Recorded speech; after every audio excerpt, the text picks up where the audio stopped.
Welcome back to Flannel Farms. It's not a good day today. It's actually raining while we're talking. Most homesteading channels, when they tell you it's the worst or hardest of something, they almost humble brag. Oh gee, I grew so many tomatoes that I had to make tomato sauce. Shucks. Or, holy cow, my chickens have laid so many eggs, I don't know what to do with them. Shucks golly, we planted so many apple trees that we had to open a U-pick, and we made so much money that now I don't know where to park my yacht. But I gotta tell you, the real hardest part about homesteading is having to treat your animals in some ways like a spreadsheet. When we had backyard chickens before we had property, and they weren't for food, they were for eggs, they were more like pets. You keep them for 3 or 4 years, you get to know them, their personalities, etc. When you have 100 chickens, you don't get to know them on that same level.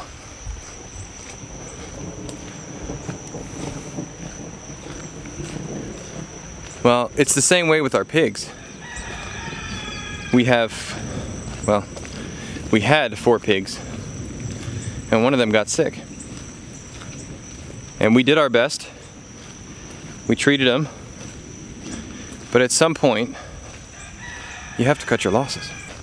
It's much different, I think, when you have 200 or 300 animals and a few die, and you treat them like a spreadsheet. Gains, losses, etc. It's a whole nother thing when you just have a few. And it's really hard to harvest the animal. But at least at that point, they fulfilled their purpose.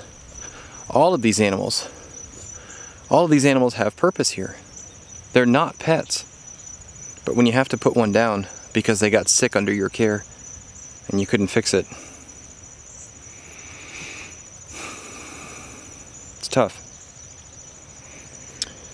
We did a video called Treating Your Pigs for Parasites, and the thumbnail, that was Boromir. He was supposed to be our breeding boar,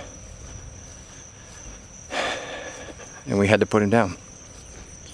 Everything we tried didn't work, and at some point the output is not worth it anymore.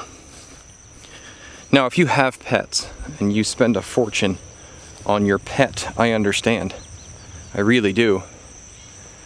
But these animals don't make sense financially if you keep throwing money at them and keep throwing money at them and keep throwing money at them. So you have to do what's right by the animal as well.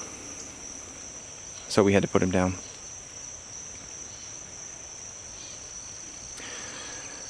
The flip side to all of that is we now have a new boar. He's a bit bigger than the other feeder pigs that we've got.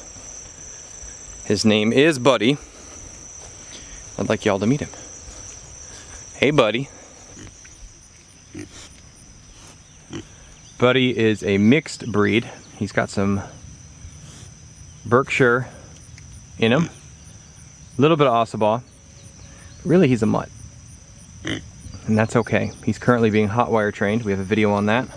And hopefully in a week or so, he's going to be released in with our other pigs that apparently don't want to come out and say hi. We also have roughly 4 more feeder pigs coming with a hope to harvest those this winter. I really like pigs. They're smart, and they're just fun to have. They're also delicious. But it's a lot of responsibility when you take on animals.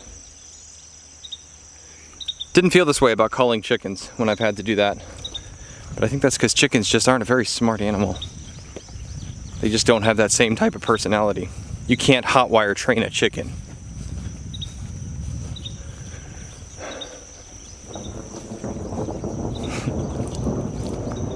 Probably should get inside before I get electrocuted.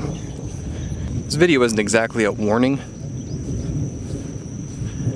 but when we were contemplating this lifestyle, it was not really something that we had taken into account, that kind of emotional toil that takes on you. We've watched a bunch of Joel Salatin videos, and he's talked about culling the weak ones and the ones that don't behave and the rambunctious and all that. He also has a whole bunch of animals. I did not think of it down on the small scale that we're doing. But it's another thing that we've learned in this year of homesteading. Our first year of homesteading.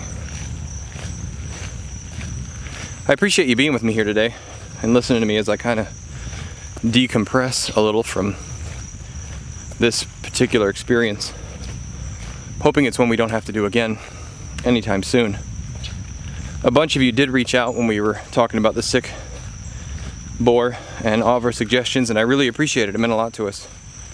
And there are some things that we're going to try and implement next time to hopefully prevent this. I hope you keep growing as you grow. We'll see you next time here on Planet Farms.